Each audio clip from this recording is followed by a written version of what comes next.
Women educators are natural givers, pouring into their students, their families, and communities. But what about pouring into you?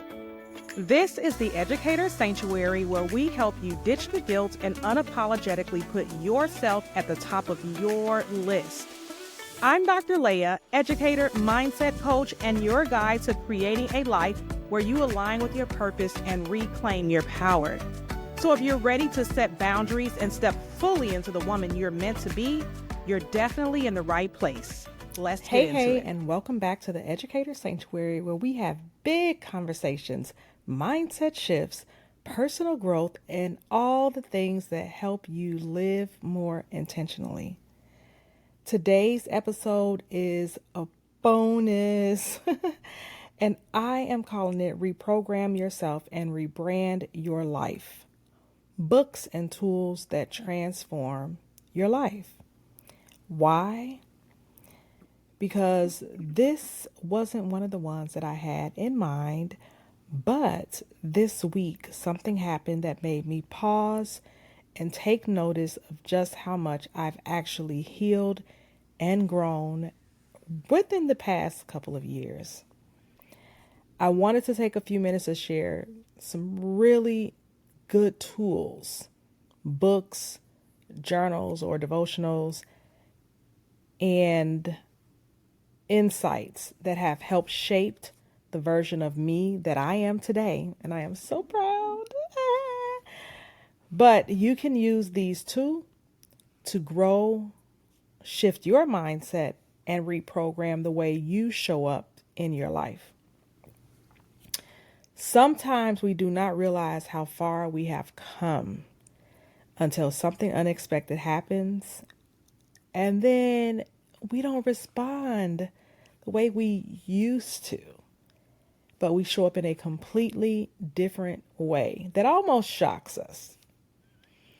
That is what hit me this week, and it made me just sit back and, one, be in awe of, wow, who I am, right? And then two, I thought about the books that have really helped me reflect and grow, and that I believe will help you transform your life too. This is the show where you're going to need to either listen to this more than once or grab your notebooks. Number one, Believe Bigger by Marshawn Evans Daniels.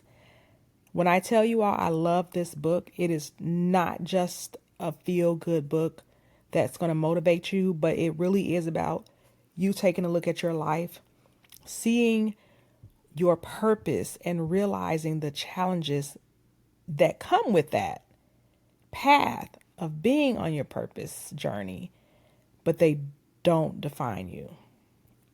So when I read it, I thought about how differently I would have definitely been in my past. I thought about the challenges that have been in my way in the past couple of years. Some still coming up now.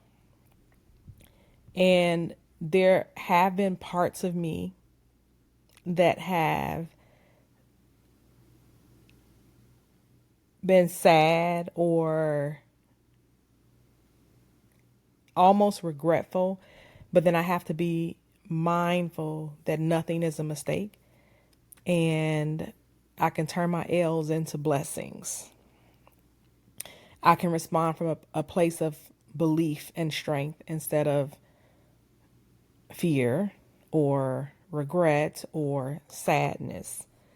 Really good book. Number two, The 4 Agreements. Something that I have totally needed in my mind this week. I know a lot of people might have heard of this one or at least read this one. And for me, the part of the books that really sticks out is not taking things personally. That simple rule has changed how I move through the world. Especially this week of noticing that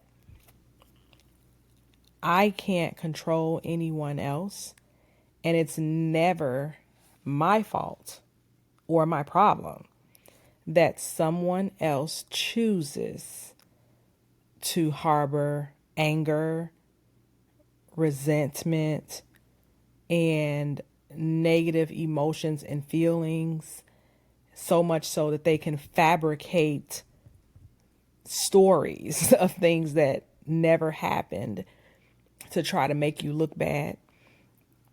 And I had to come to terms with, not my circus, not my monkeys. I will not take those things personally. That is something within that person, and it has nothing to do with me. I also have learned to watch my words, because cliche, but words have power, even the ones we don't think about. And we can speak words that build our lives or words that give power to the things that we don't want. The 4 agreements reminds me to really pause and think about what I'm saying, what I'm doing, what or who I'm entertaining. And it has really been a game changer in both my personal life and in my business. And every time I go back to it, which I have gone back quite a few times, it hits differently. It's really one of those books that I can keep in my corner as a tool to reflect and respond and not react to situations. Number 3, Year of Yes by Shonda Rhimes. Another great book that has truly shaped me. Saying yes to the things that scared me. And by golly George, it has been a lot in the past year. I have had so many firsts. Okay, I have done so many things on my own that have truly scared me. But I had decided that if I wanted to get to the other side of fear, that I had to go through. And so, Year of Yes helps me take more opportunities, including on where I live right now, in how I run my business, in how I show up in my life, how I get to build community and connect with new people. It is very uncomfortable. I am completely outside of my element most days, but the results have been huge. And so I am continuing that momentum of saying yes, even when I do not 100 feel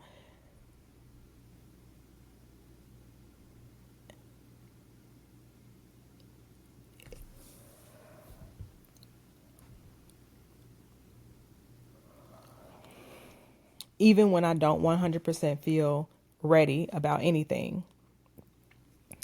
I am saying yes, because saying yes first opens doors that would have stayed closed otherwise. Almost like closed mouths don't get fed, things like that.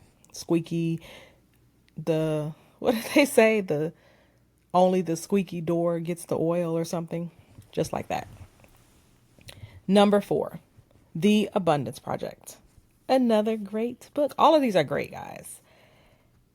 The Abundance Project by Derek Rydell is the one book that shows me how to respond to hurt, meaning other people who are hurting. I don't know if I'm saying this completely verbatim, but usually when someone hurts you, your instinct is to hurt them back or go inward or become shallow. But he talks about the higher response, the one that transforms you, is to go bigger. So, for example, if you're in a relationship and maybe your partner is upset with you, the first thing that you would probably do is get upset and be snappy back. But when we respond with the abundance mindset, you don't respond with the same that they gave you. You go high and as high as possible. So when someone snaps back at you, you respond with love and care and concern, instead of reacting the way that we've pretty much been conditioned to. You know that it's deeper. And you can actually combine this with the 4 agreements and know that it's not personal. This actually helps you have a mindset to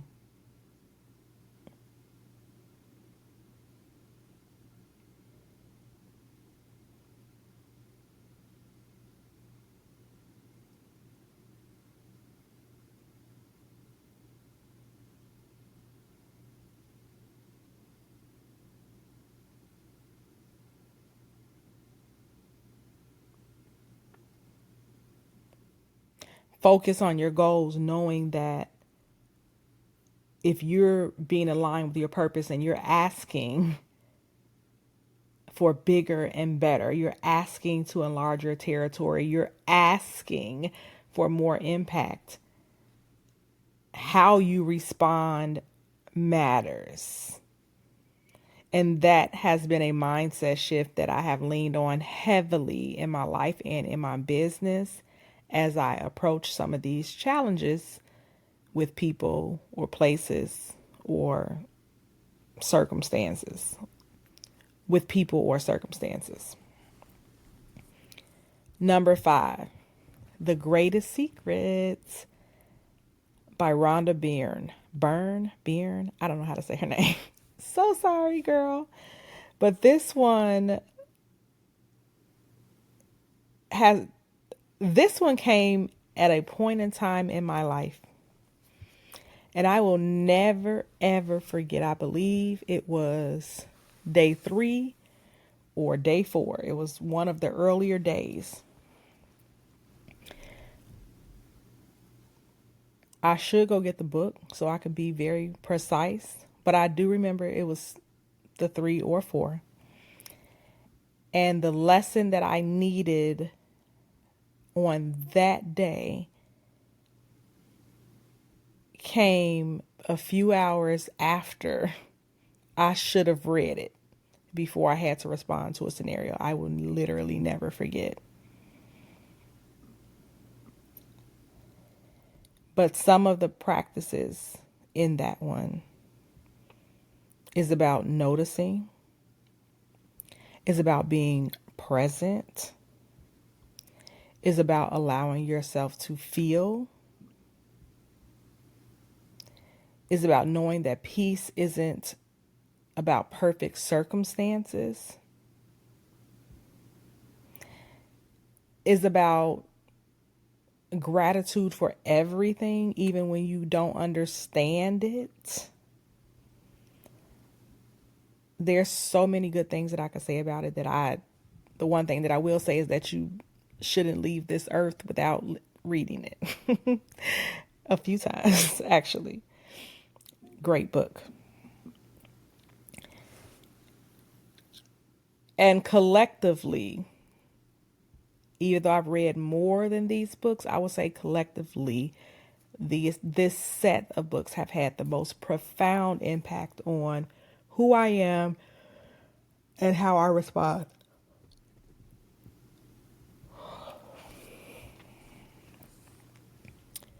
So here is what I would like you to think about in this week's homework.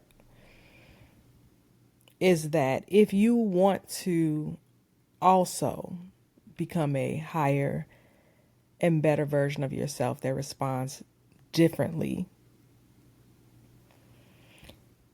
it doesn't happen by just hitting reset.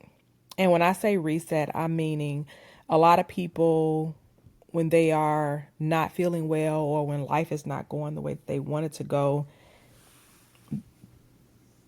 we have become conditioned to become a self-care society. And I'm not saying that self-care is not great, but we have become self-care junkies, doing weekend resets, just relaxing to take our mind off things. But in a greater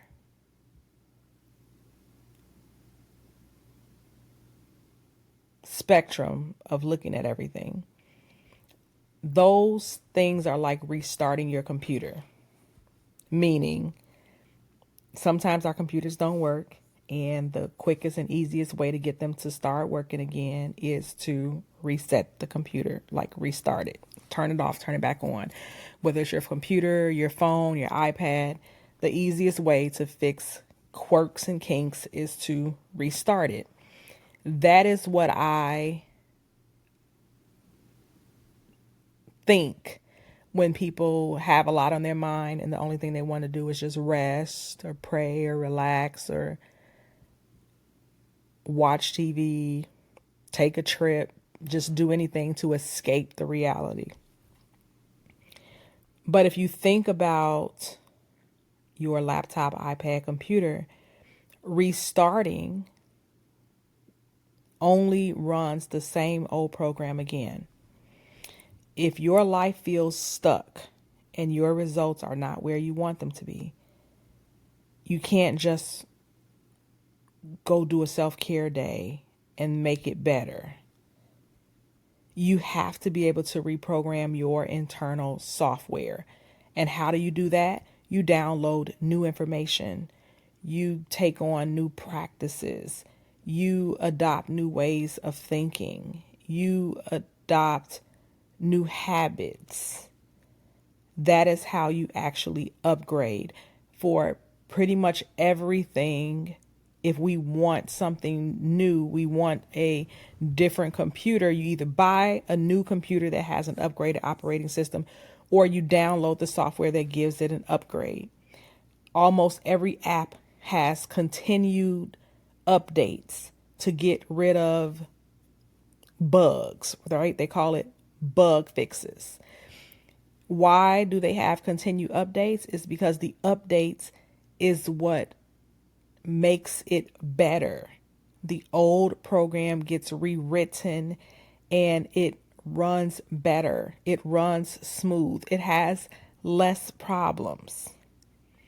So for you, you actually have to upgrade by learning, reflecting, and integrating new tools and resources that help you step into the next version of yourself. If you're not reading, if you're not listening to a podcast, if you're not talking to a therapist, if you're not doing anything that's going to help you reprogram, not reset, but reprogram your mind, then are you really changing and are you really growing? And should you be expecting a different life with old programming? So your homework this week is to maybe pick a book or a lesson or a practice or a podcast or a YouTube video, but basically something that pushes your programming forward. Something that rewires or rewrites that old script and give it space for a new you to start to emerge. In addition to the books that I've named in this episode, if you want some extra tools, I will also have linked a few resources in the show notes. One is Minding My Own Heart Space, which is a 30-day spiritual journaling experience to help you heal your heart, mind, and soul so that you can fulfill your purpose. Another one is Grace and Strength, a 30-day devotional for Black moms with mindful journal prompts. A third one is Marshawn Daniels, the 100 Days of Believing Bigger journal that takes you through 100 days of prompts that help you to apply the principles of her book in your life. Again, all of these will be linked in the show notes so you can easily check them out and use them in your own journey. And as always, thank you so much for listening. I am so very grateful. Every week we get closer to 1,000 listeners, and I really just love that. And I honestly just cannot ever begin to think about leaving this show without asking you for your continued support of sharing this podcast with at least 10 people. And I say 10 because I'm thinking about the ripple effects. If 10 people shared it with 10 people, and those 10 people shared it with 10 people, and those 10 people shared it with 10 people, that we would get to that 1,000 mark really, really quickly and together. And we would know that each of us has had a part in shaping someone else's life. So please do not keep this podcast a secret. Do not forget to follow us on Instagram, TikTok, YouTube, and anywhere you listen to podcasts. Thank you so much for showing up for yourself, because if you are here alongside me, I know that you are striving for greatness and you deserve everything you're wishing for. I absolutely appreciate you way more than you know, and I cannot wait to see you in the next episode. Talk soon. Thank you for joining me in the Educator Sanctuary, where we create a space for women educators to reclaim their power and prioritize themselves unapologetically. If you've loved what you've heard, please do not forget to subscribe, leave a review, and share this podcast with other amazing women who need to hear this message. Until next time, remember, you are capable, you are powerful, and you are absolutely worthy. You've got this. Talk soon.